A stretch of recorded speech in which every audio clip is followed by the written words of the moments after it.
మీ భార్య గురించి ఈ విషయాలు ఎవరితోని చెప్పకండి. దాంపత్య జీవితం విజయవంతంగా సాగాలి అంటే ముఖ్యంగా భార్యకు సంబంధించిన విషయాలు భర్త ఇతరులు ఎవరితోని పంచుకోకూడదట. భార్య భర్తల మధ్య గొడవలు రావడం సహజం. భార్యపై భర్తకు కోపం రావడం కూడా సహజమే. అయితే తమ మధ్య గొడవ జరిగిందని, తనకు భార్యపై కోపం రావడానికి గల కారణం ఇదే అంటూ భర్త వేరే వారితో చెప్పకూడదట. కేవలం తన కోపాన్ని భార్యతో మాత్రమే చెప్పాలి. అలా అందరితోని చెప్పి ఆ వ్యక్తిని చులకన చేయకూడదు.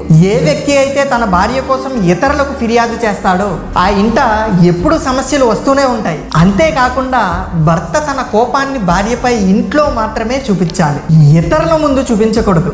ఆమెను ఇతరుల ముందు తక్కువ చేసి మాట్లాడడం, తిట్టడం వంటివి చేయకూడదు. ఇలా చేయడం వల్ల ఆమె గౌరవ మర్యాదలు కూడా తగ్గిపోతాయి. నా ఆడబడుచులు చెల్లమ్మలు అంతా మీ భర్తకి ఈ విషయాన్ని షేర్ చేసి అలా చేయొద్దని చెప్పండి. జై సనాతన ధర్మ, జై శ్రీరామ్.